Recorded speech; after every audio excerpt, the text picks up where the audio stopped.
Merci pour votre présence. Comme l'a dit Hugues, on est là pour échanger, diffuser cette liste et échanger autour de cette liste justement dans l'optique des deux prochains matchs qui nous attendent pour ces éliminatoires de la Coupe d'Afrique. Donc sans plus tarder, je vais vous donner la liste des joueurs qui seront retenus. Nous aurons 3 gardiens de but avec Fabien Farnol, Cherifdine Koukpo et Marcel Danginou. 8 défenseurs avec Youssouf Assogba, Melvin Doremus, Cédric Untonji, Emmanuel Imorou, David Kiki, Jean Oguchi, Olivier Verdon et Nabil Yarou.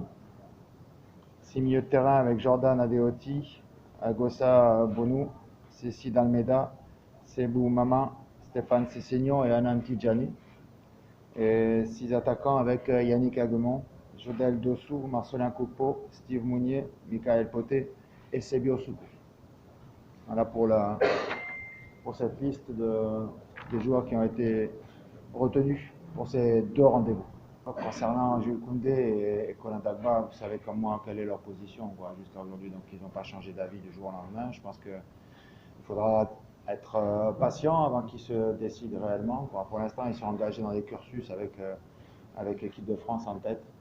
Donc pour nous, l'important c'est de savoir qu'ils sachent qu'on est là, qu'on est derrière eux et qu'on souhaite de tout cœur qu'ils viennent nous rejoindre. Mais pour l'instant, je pense que c'est encore trop prématuré pour qu'ils prennent une décision. Après, Florian Ayer, on a évoqué son nom la dernière fois. J'avais déjà été rentré en contact par l'intermédiaire de son entraîneur quand il était à Clermont l'année dernière. Il avait décliné la sélection.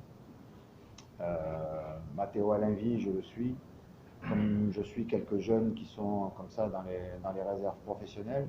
C'est une bonne nouvelle qu'il ait fait sa première apparition avec les pros en Coupe de la Ligue avec Nîmes, c'est bien.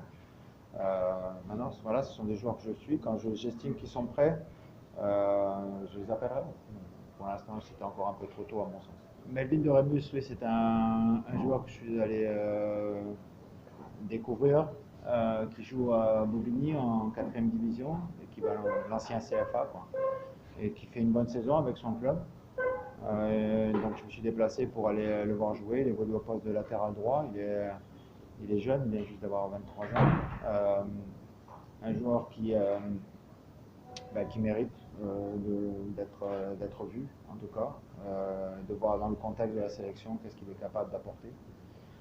Parce qu'il y a une marge de progression, j'en suis certain, par rapport à ce joueur-là, donc il a un potentiel intéressant. Maintenant, il y a aussi ce qu'il va se passer en termes d'adaptation par rapport au groupe, etc. Et sa possibilité d'élever encore son niveau de jeu pour atteindre le niveau international. Mais en tout cas, c'est un profil qui est intéressant. Oui, la charnière centrale, je ne vais pas donner la composition d'équipe aujourd'hui, ça c'est clair.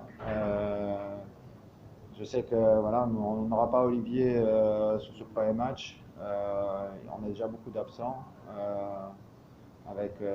pour des raisons diverses, Adenou et Adileu qui sont pas là.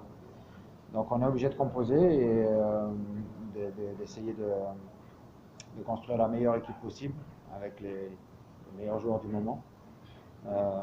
Maintenant, ce qui m'ennuie, c'est qu'on aura très peu de temps pour travailler. On va y revenir après par rapport au calendrier qui a été déterminé. Mais bon, moi, je suis déjà content qu'on ait déjà eu ce match contre la Zambie et ces matchs amicaux avant, qui nous ont permis justement de travailler. Parce qu'on est moins surpris par le laps de temps qui nous reste pour préparer nos 2 matchs. On a un peu de chance ce week-end, on n'a pas trop de joueurs qui jouent dimanche. Donc ceux qui jouent vendredi, samedi seront là dimanche soir. De tête, il doit y avoir Fabien qui joue dimanche, il y a Sebio qui joue dimanche. Après, il y a les joueurs de la Tunisie, c'est encore compliqué parce qu'ils ne savent pas trop eux-mêmes s'ils jouent samedi ou dimanche.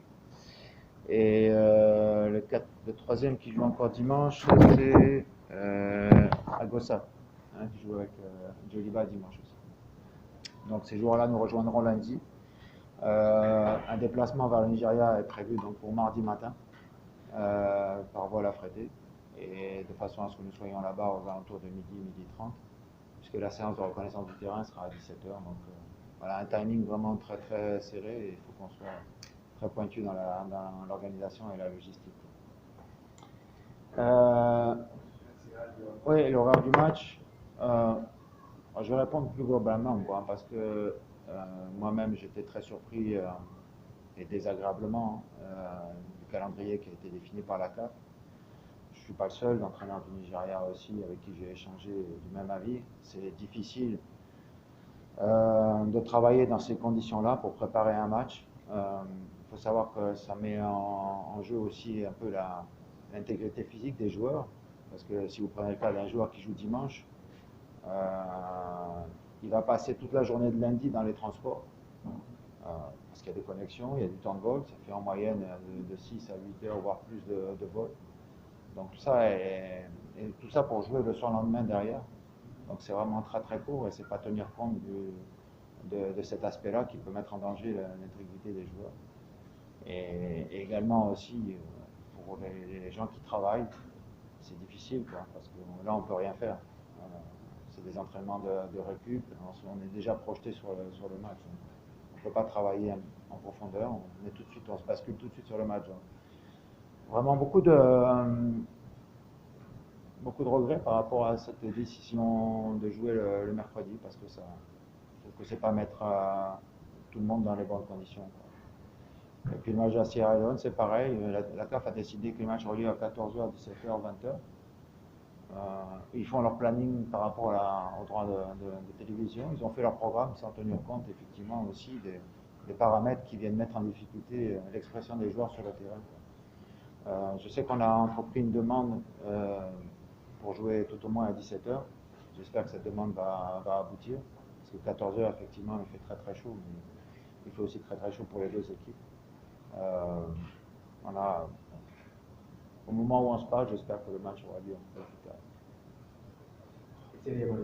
Merci, Bonjour.